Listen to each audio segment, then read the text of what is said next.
Puji Tuhan, Shalom. Kita akan mempersiapkan kehidupan kita untuk kita diisi oleh kebenaran firman Tuhan. Mari sama-sama kita berdoa. Segala pujian syukur hanya bagi nama-Mu Tuhan. Terima kasih atas kesempatan-Mu yang Tuhan boleh berikan dalam kehidupan kami. Biar kiranya kebenaran firman Tuhan pada malam hari ini boleh menguatkan kami dalam kami menjalani hari-hari kami dan dalam kami mengiring akan Engkau Tuhan. Terima kasih Tuhan, dalam nama Tuhan Yesus Kristus. Haleluya.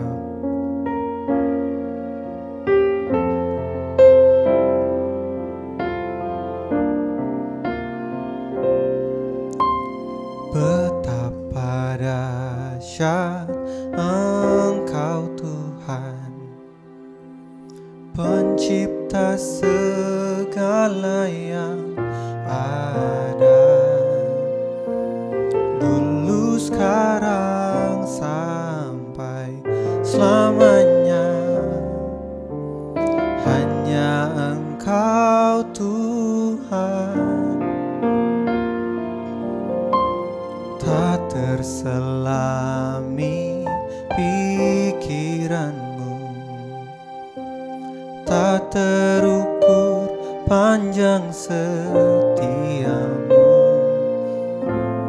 dulu sekarang sampai selamanya. Hanya Engkau Tuhan, ku sembah Engkau Yesus. Hanya Engkau Allah di hidupku, tiada yang lain, hanya Kau, hanya Engkau Tuhan. Selamanya Kau tetap Allah, walau dunia semua bergoncang, tak tergoyahkan, Kau tetap Allah. Sungguh Engkau Allah yang dahsyat bagi kami Tuhan. Betapa dahsyat Engkau Tuhan, Pencipta segala yang ada,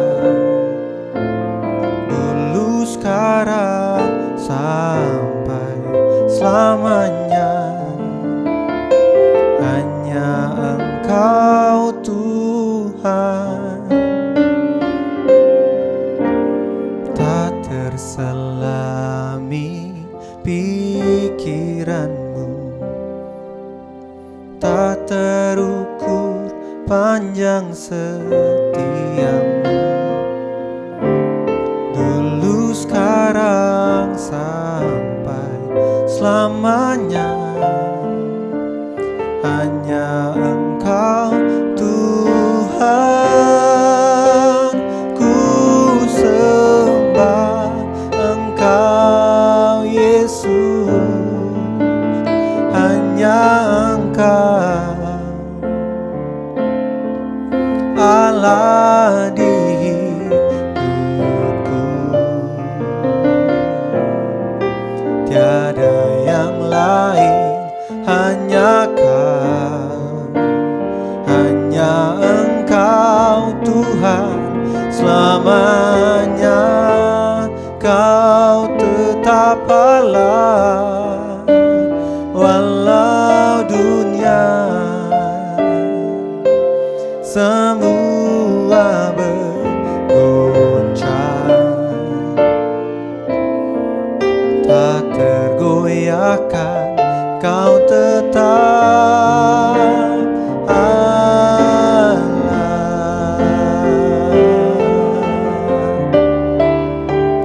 Ku sembah Engkau Yesus. Hanya Engkau Allah di hidupku,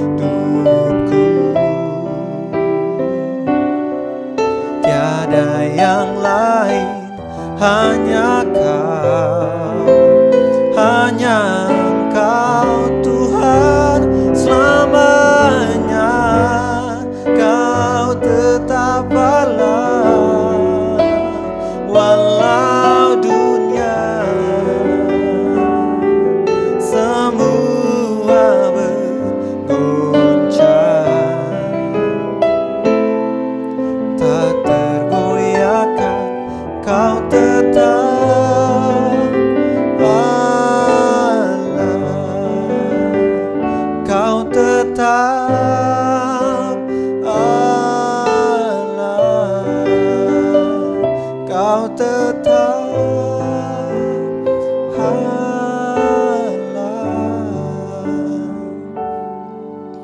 Oh, kami sembah Engkau Tuhan, Engkau Allah di hidup kami. Tiada yang lain, hanya Kau Tuhan Yesus Kristus.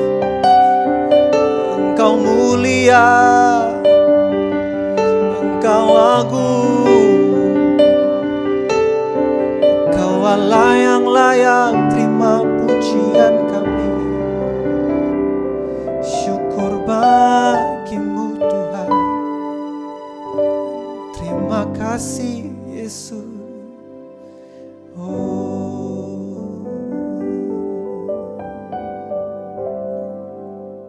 Selamat malam Bapak Ibu yang terkasih dalam Tuhan. Senang sekali saya bisa mengisi di ruang PA pada malam hari ini. Dan sebelum kita membahas bagian dari firman Tuhan, terlebih dahulu kita berdoa. Terima kasih Tuhan buat malam hari ini. Tuhan, kami bersyukur bahwa kami ada sebagaimana kami ada itu semua karena anugerah Tuhan. Tuhan, kami akan merenungkan firman Tuhan. Kiranya Tuhan memberkati kami semua. Terima kasih Tuhan, dalam nama Tuhan Yesus Kristus, kami sudah berdoa dan mengucap syukur. Haleluya. Amin. Bapak Ibu yang terkasih dalam Tuhan, kita akan membahas satu bagian. Bapak Ibu, dalam medsos kita kenal yang namanya istilah flexing atau pamer. Bapak Ibu yang terkasih dalam Tuhan, ada banyak di media sosial, ada orang-orang yang mempunyai harta berlimpah, mempunyai mobil yang bagus, dan mungkin juga baju yang lebih mahal daripada umumnya, dan dengan bangganya mereka memfoto, bikin video, bikin konten, setelah itu di-upload di media sosial, dan dengan bangga berkata, saya habis beli mobil, harganya sekian puluh M, 20 miliar. Kamu punya? Nah, saya habis bepergian ke luar pulau atau ke luar negeri. Tetapi biasanya saya yang menyesuaikan jadwal pesawat. Sekarang pesawat yang menyesuaikan jadwal saya, karena saya pakai private jet. Gitu ya. Bapak Ibu yang terkasih dalam Tuhan, begitu banyak yang terjadi di media sosial. Ada begitu banyak orang yang dengan bangganya dia memiliki sesuatu yang menurut mereka ini merupakan sesuatu kebanggaan yang harus ditunjukkan pada semua orang. Dan mereka akan senang dengan kalau ada orang berkata, wih saya tidak punya apa yang kamu punya. Wih kamu ternyata hebat. Ketika dia memperlihatkan sebuah baju yang begitu bagus dan begitu mahal, dan reaksi orang sekitar berkata, wah ternyata bajumu itu bagus sekali, wah saya tidak punya baju seperti itu, saya harus nabung sekian lama untuk membeli satu buah baju aja. Oh saya tidak pernah merasakan bagaimana naik charter pesawat, tidak pernah. Saya tidak pernah naik mobil sekian puluh miliar. Wah, ketika diimbangi dengan respon-respon seperti itu, maka kita akan bangga. Wah, saya ternyata diakui. Bapak Ibu yang terkasih dalam Tuhan, pada zaman Alkitab itu ada orang yang juga punya kebanggaan-kebanggaan yang ternyata itu menjadi sebuah kebanggaan tersendiri. Tetapi bagaimana dengan penulis Alkitab, lebih tepatnya Paulus, menanggapi hal seperti itu? Filipi 3 ayat yang kita baca di ayat yang kedua. Filipi 3 ayat yang kedua kita baca sampai ayat yang 11. Cukup panjang. Filipi 3 yang kedua sampai 11 dikatakan, hati-hatilah terhadap anjing-anjing, hati-hatilah terhadap pekerja-pekerja jahat, hati-hatilah terhadap penyunat-penyunat yang palsu. Karena kitalah orang-orang bersunat yang beribadah oleh Roh Allah dan bermegah dalam Kristus Yesus dan tidak menaruh percaya pada hal-hal lahiriah. Sekalipun aku juga ada alasan untuk menaruh kepercaya pada hal-hal lahiriah. Jika ada orang lain menyangka dapat menaruh percaya pada hal lahiriah, aku lebih lagi. Kelima, disunat pada hari yang ke-8 dari bangsa Israel, dari suku Benyamin, orang Ibrani asli, tentang pendirian terhadap hukum Taurat, aku orang Farisi. Tepat sekali Paulus. Tentang kegiatan aku penganiaya jemaat, tentang kebenaran dalam mentaati hukum Taurat, aku tidak bercacat celah. Tetapi apa yang dahulu merupakan keuntungan bagiku, sekarang kuanggap rugi karena Kristus. Malah segala sesuatu kuanggap rugi karena pengenalan akan Kristus Yesus, Tuhanku, lebih mulia daripada semuanya. Oleh karena dialah aku telah melepaskan semuanya itu dan menganggapnya sampah, supaya aku beroleh Kristus. Ayat 9. Dan berada dalam dia bukan dengan kebenaranku sendiri, karena mentaati hukum Taurat, melainkan dengan kebenaran karena kepercayaan kepada Kristus, yaitu kebenaran yang Allah anugerahkan berdasarkan kepercayaan. Ayat 10. Yang kukendaki ialah mengenal dia dan kuasa kebangkitannya dan persekutuan di dalam penderitaannya, di mana aku menjadi serupa dengan dia dalam kematiannya, supaya aku akhirnya beroleh kebangkitan dari antara orang mati. Bapak Ibu yang terkasih dalam Tuhan, dalam surat Filipi ini Paulus membahas tentang apa yang terjadi di dalam di dalam jemaat Filipi, bahwa ada orang-orang menyusup di jemaat dan mereka membanggakan hal-hal lahiriah. Gua bersunat nih, gimana sih?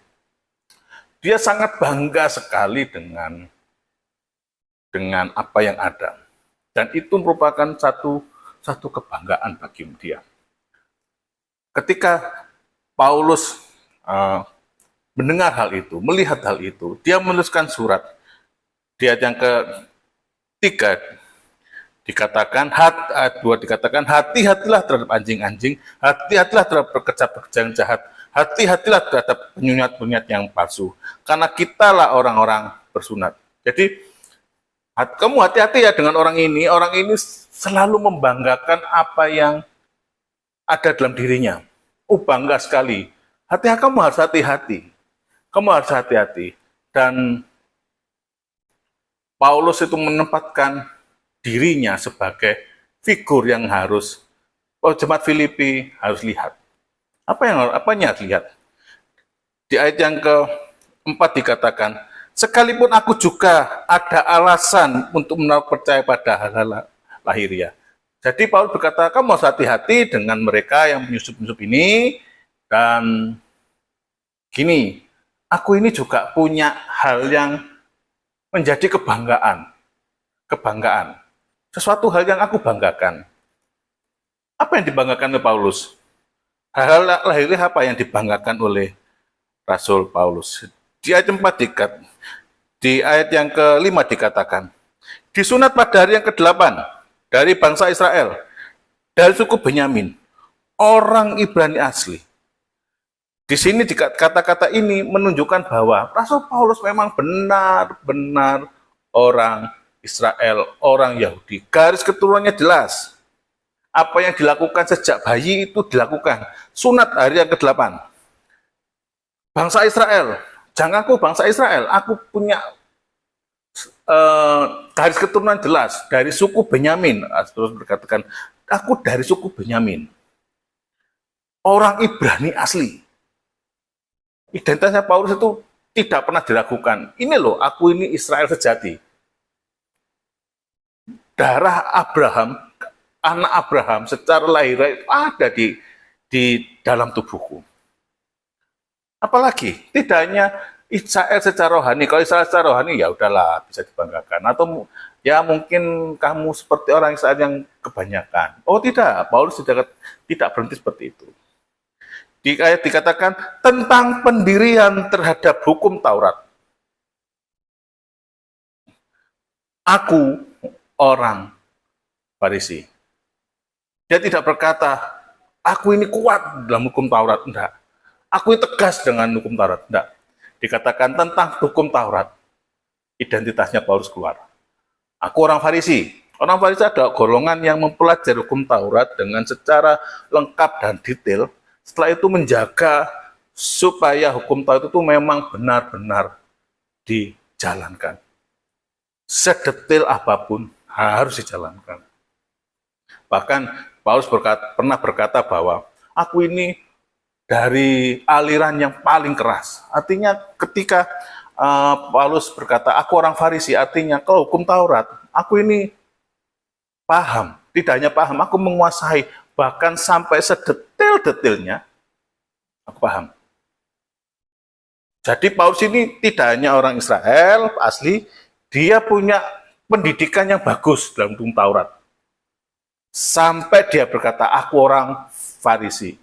Satu golongan yang terpandang pada waktu itu. Bangsa Israel sudah. Tentang pendiriannya sudah. Terus kegiatannya apa? Dia menceritakan kegiatannya sebelum dia kenal Kristus. Tentang kegiatan aku penganiaya jemaat. Tentang kebenaran dalam mentaati hukum Taurat, aku tidak bercacat. Jadi dia memperkenalkan kegiatannya apa? Kegiatannya adalah penganiaya jemaat. Dan itu semuanya sudah mengakui bahwa ketika ada murid Yesus bertemu dengan Paulus, maka mereka akan ketakutan, mereka akan memilih sembunyi. Dan ketika Paulus ketemu dengan murid Yesus, maka Paulus berkata, ini target yang harus masuk dalam penjara.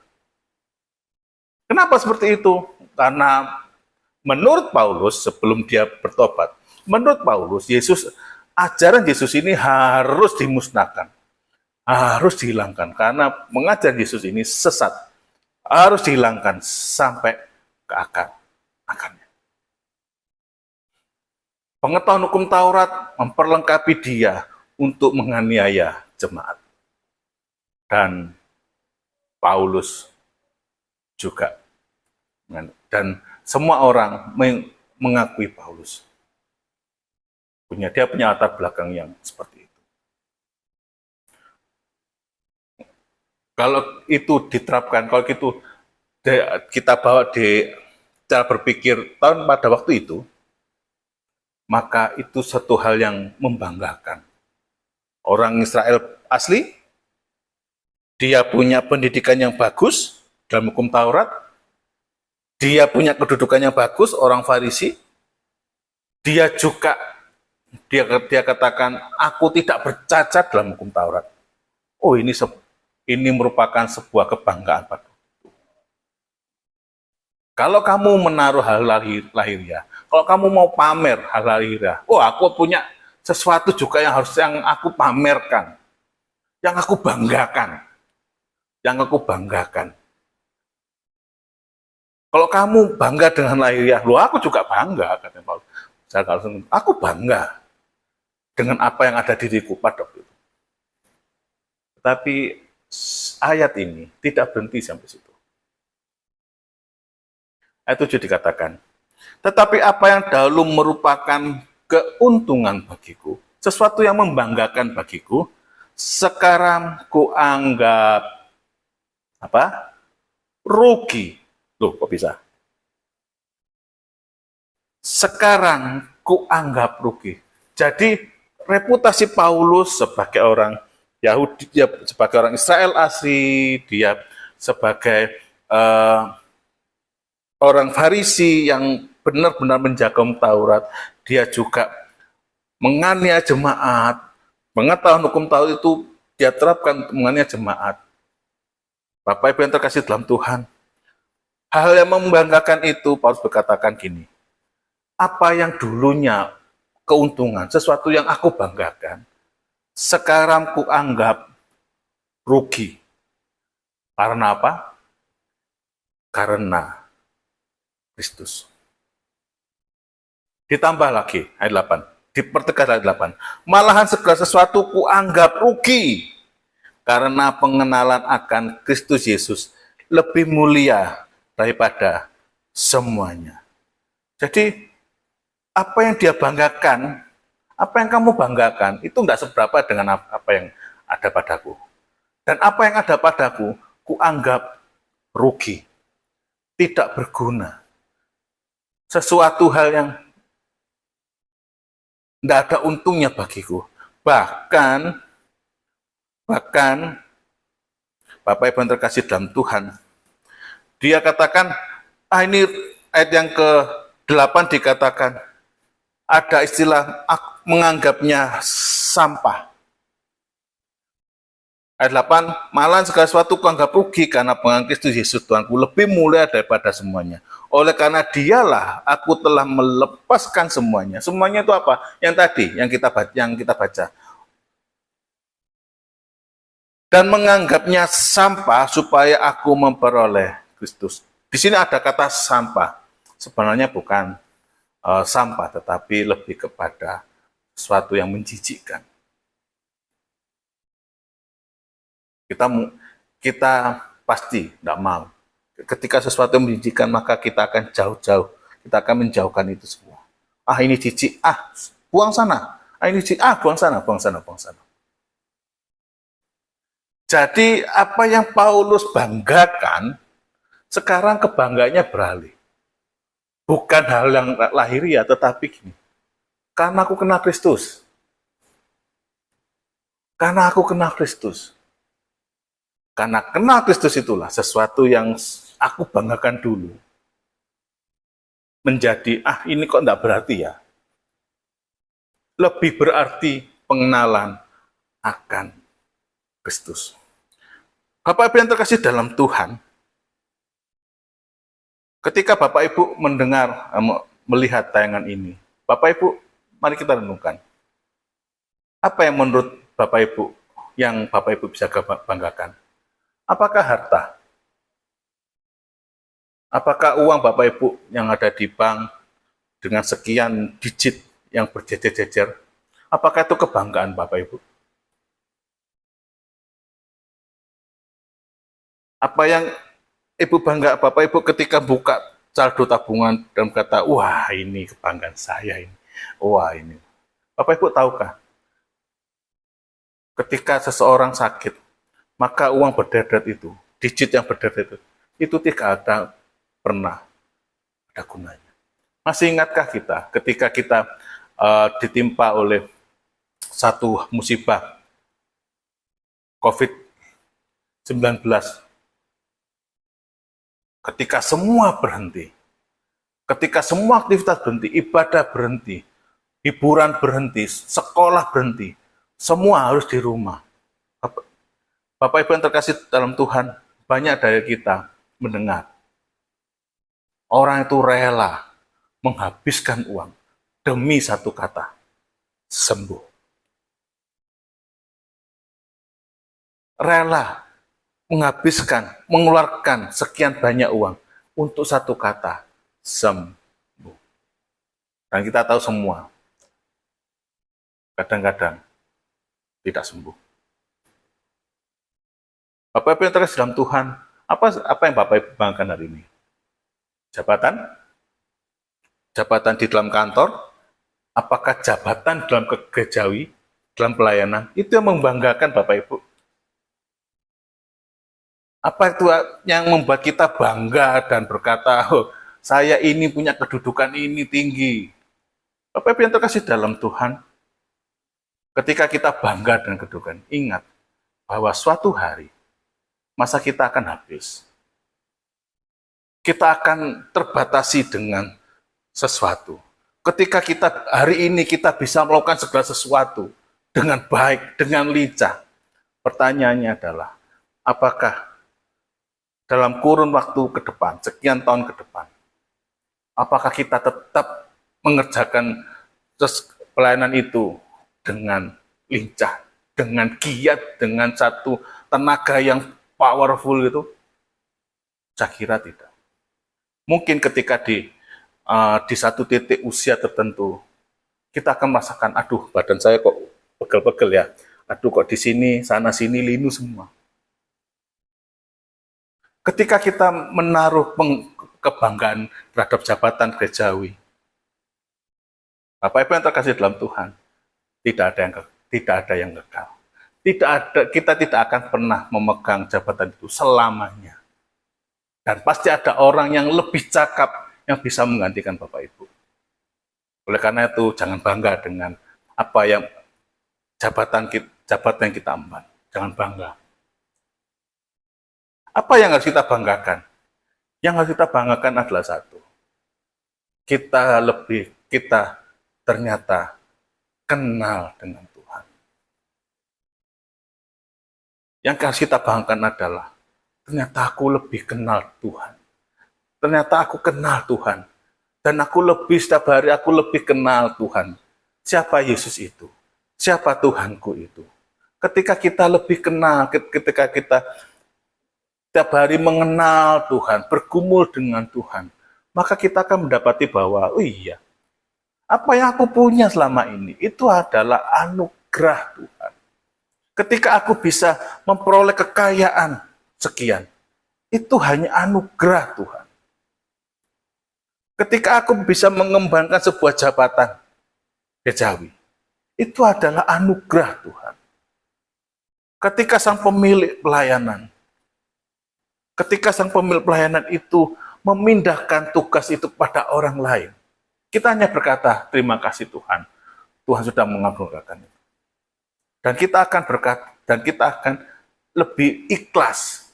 Ketika kita membanggakan apa yang kita jabatan itu. Ketika itu Tuhan memindahkan jabatan itu kepada orang lain, kita rasa, aduh kok gini ya, aduh, kita akan merasa tidak ikhlas. Bapak Ibu yang terkasih dalam Tuhan, banggalah kita ketika kita semakin hari semakin mengenal Tuhan. Banggalah kita ketika kita semakin hari semakin dekat kepada Tuhan. Kalau harta bisa habis, jabatan bisa hilang, tetapi pengenalan akan Tuhan tidak akan pernah bisa hilang. Dan pengenalan akan Tuhan itu akan membawa kita semakin hari semakin rendah hati. Ketika kita kenal Tuhan, kita semakin hari semakin mengenal Tuhan.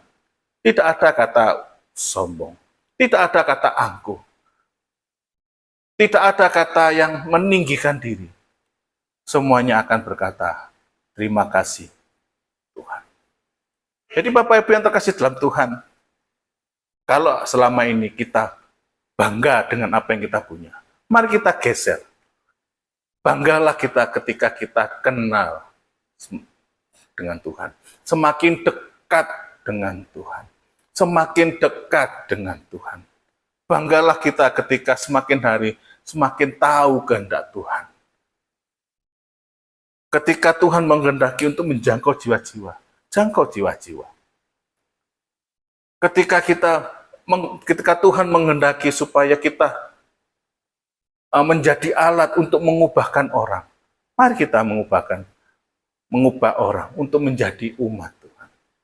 Bapak Ibu yang terkasih dalam Tuhan, ketika kita bangga dengan pengenalan akan Tuhan, itu tidak akan pernah hilang. Jadi, Bapak Ibu yang terkasih dalam Tuhan, ketika Anda melayani Tuhan sekian puluh tahun, apakah itu kebanggaan? Tidak. Ketika kita bisa memberi kepada pekerjaan Tuhan sekian, apakah itu kebanggaan? Tidak. Ketika kita mengemban sebuah jabatan, apakah itu sebuah kebanggaan? Tidak. Tetapi banggalah ketika kita semakin hari semakin dekat dengan Tuhan. Mari kita berdoa. Terima kasih Tuhan, pada malam hari ini kami bersyukur bahwa Tuhan memampukan kami untuk mensyukuri anugerah Tuhan. Tuhan, kami bangga ketika kami boleh mengenal Tuhan semakin hari semakin dalam. Tuhan, kami menyadari bahwa apa yang kami miliki selama ini itu hanya kasih karunia Tuhan. Oleh karena itu Tuhan, ubahkan kami untuk menjadi pribadi yang semakin hari semakin menyenangkan hati Tuhan. Terima kasih Tuhan. Dalam nama Tuhan Yesus Kristus, kami sudah berdoa dan mengucap syukur. Haleluya. Amin. Selamat malam.